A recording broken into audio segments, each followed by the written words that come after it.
Hello viewers. তো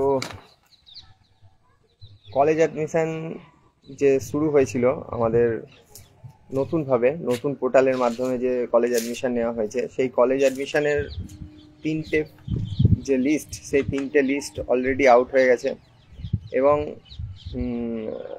এর মধ্যে এখনো পর্যন্ত অনেক স্টুডেন্ট রয়েছে যারা বাকি রয়েছে ভর্তি হতে, কিন্তু তাদের কোনো লিস্টে নাম আসেনি এখনো পর্যন্ত।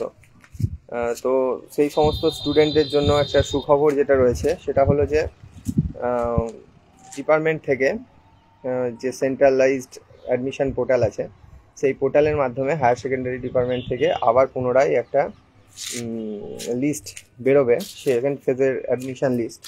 বা সেকেন্ড ফেজের অ্যাডমিশন করার জন্য আপনারা এখানে আবেদন করতে পারবেন।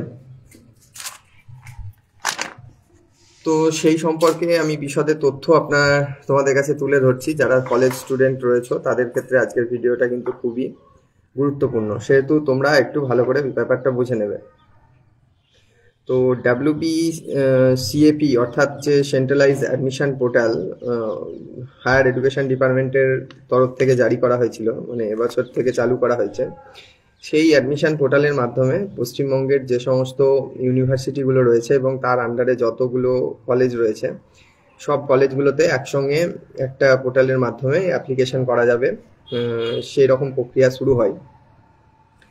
সেই প্রক্রিয়ার মাধ্যমে অনেক স্টুডেন্ট অলরেডি ভর্তি হয়ে গেছে, কিন্তু এখনো পর্যন্ত সেই অ্যাডমিশন পোর্টালের মাধ্যমে অ্যাপ্লিকেশন করা সত্ত্বেও অনেক স্টুডেন্টের নাম এখনো আসেনি বা লিস্টে নাম বেরোয়নি, যার জন্য তারা ভর্তি হতে পারেনি।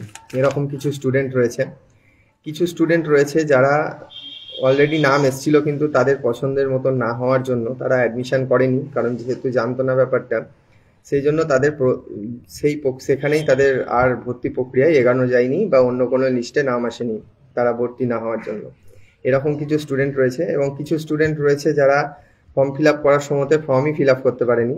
তো এই তিন ধরনের স্টুডেন্টের জন্য এই সেকেন্ড ফেজের বা মপ আপ রাউন্ডের যে অ্যাডমিশনটা হবে সেটা খুবই গুরুত্বপূর্ণ।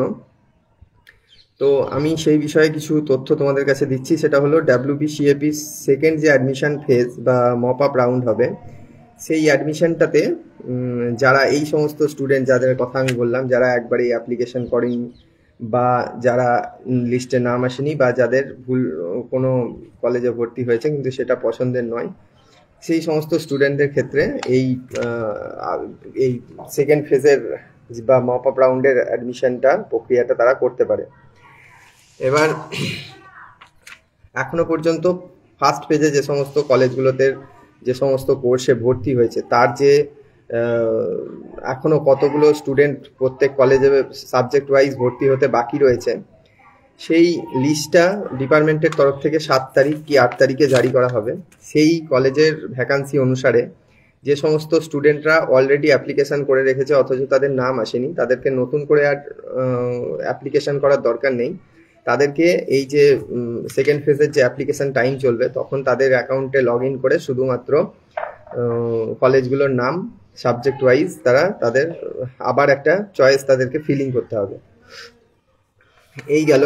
আর দ্বিতীয় নম্বর হলো, যারা ক্যান্সেল করতে চাইছো, অর্থাৎ যারা অ্যাডমিশন হয়ে গেছো কোনো একটা কোর্সে কিন্তু এখনো পর্যন্ত মানে তোমাদের সেটা পছন্দের কলেজ নয় বা সাবজেক্ট নয়, কিন্তু আর যেহেতু ভর্তি প্রক্রিয়া এগোনো যাচ্ছে না, সেহেতু তোমরা হয়তো যদি চাও তাহলে ওই যে ভর্তি প্রক্রিয়াটা রয়েছে, ভর্তি তোমরা যেটা হয়ে রেখেছো সেটা চাইলে 6 তারিখের মধ্যে তোমরা ক্যান্সেল করে দিতে পারো। ক্যান্সেল করলে পরে তোমরা পুনরায় সেকেন্ড রাউন্ডের যে মপ আপ রাউন্ড হবে বা সেকেন্ড ফেজ অ্যাডমিশন হবে, সেখানে তোমরা আবার তোমাদের কোথায় কোন কলেজে অ্যাডমিশন নিতে চাইছো কোন সাবজেক্টে, সেই প্রিফারেন্সটা ফিল আপ করে আবার তার মধ্যে অংশগ্রহণ করতে পারবে। আর 3 নম্বর হলো, যারা একবারেই অ্যাপ্লিকেশন করনি তারা চাইলে নতুন করে আবার এই টাইম পিরিয়ডের মধ্যে নতুন করে আবেদন করতে পারবে। আর 4 নম্বর হলো, যারা লিস্টে নাম এসেছিল কিন্তু পছন্দের না হওয়ার জন্য, পছন্দের কলেজ না পাওয়ার জন্য, সাবজেক্ট না পাওয়ার জন্য বা যে কোনো কারণেই হোক তোমরা হয়তো ভর্তি হতে পারোনি, তারা পুনরায় আবেদন করতে পারবে এই সেকেন্ড ফেজে। এখানে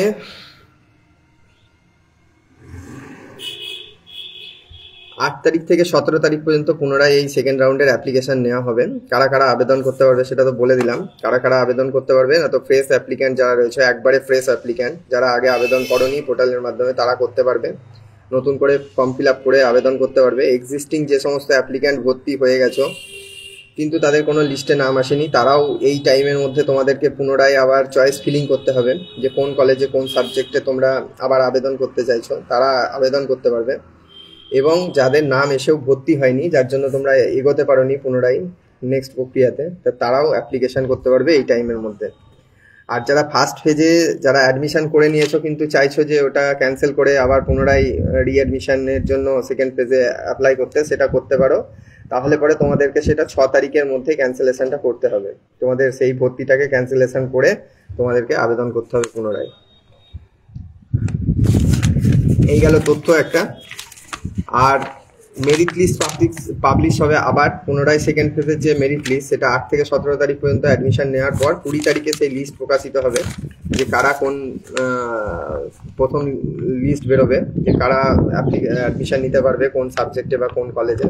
তারপর সেই লিস্ট অনুসারে ভর্তি চলবে 20 তারিখ থেকে 23 তারিখ পর্যন্ত।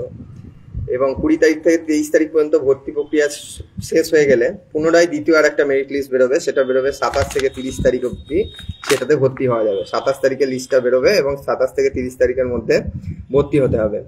এবং যারা অ্যাডমিশন নেবে তাদেরকে 3 তারিখ থেকে 7 সেপ্টেম্বরের মধ্যে কলেজে গিয়ে ফিজিক্যাল ভেরিফিকেশন করে নিতে হবে। ফিজিক্যাল ভেরিফিকেশন কিন্তু খুব জরুরি। ফার্স্ট পেজ অ্যাডমিশনেও যারা এখনো পর্যন্ত ফিজিক্যাল ভেরিফিকেশন করনি, তারা পোর্টালে গিয়ে একটা প্রফেশনাল অ্যাডমিশন সার্টিফিকেট বেরোবে, সেই সার্টিফিকেটটা তোমরা ডাউনলোড করবে এবং সেই ডাউনলোড করার পরে তোমরা সেই যে সমস্ত ডকুমেন্টসগুলোর কথা ওখানে লেখা আছে সেগুলো অরিজিনাল এবং জেরক্স নিয়ে গিয়ে কলেজে জমা করবে, দেখা করবে, তোমাদের ওটা ভেরিফিকেশন হবে, তবেই তোমাদের অ্যাডমিশন প্রক্রিয়া কিন্তু সম্পূর্ণ হবে। কেউ যদি ভেবে রাখো যে আমি অনলাইনে ভর্তি হয়ে গেছি কিন্তু এখনো পর্যন্ত কলেজ ভেরিফিকেশন আমি করাইনি, তো তাদের ক্ষেত্রে কিন্তু অ্যাডমিশনটা ক্যান্সেল হয়ে যেতে পারে। এবার যে সমস্ত ডেটগুলো ডিপার্টমেন্টের তরফ থেকে মপ আপ রাউন্ড বা সেকেন্ড ফেজ অ্যাডমিশনের দেওয়া হয়েছে, সেই সমস্ত তারিখগুলো কোনো কোনো কারণে চেঞ্জও হতে পারে, তোমরা তার জন্য খবর রাখবে। তো আশা করি তোমাদের ভিডিওটা ভালো লেগেছে। যে সমস্ত কলেজ স্টুডেন্টরা এখনো পর্যন্ত অ্যাডমিশন নিতে পারোনি, তারা অবশ্যই ভিডিওটা নিজেদের এই সমস্ত বন্ধুর সঙ্গে শেয়ার করবে যাতে করে তাদের হেল্প হয়। এবং এই সম্পর্কিত আরও যদি কিছু তোমাদের তথ্য দরকার হয়ে থাকে তো তোমরা অবশ্যই আমাকে কমেন্টসে জানাবে বা মেসেজ করবে। ধন্যবাদ, আজকের ভিডিওটা এটুকুই। ভালো থাকবে, থ্যাংক ইউ।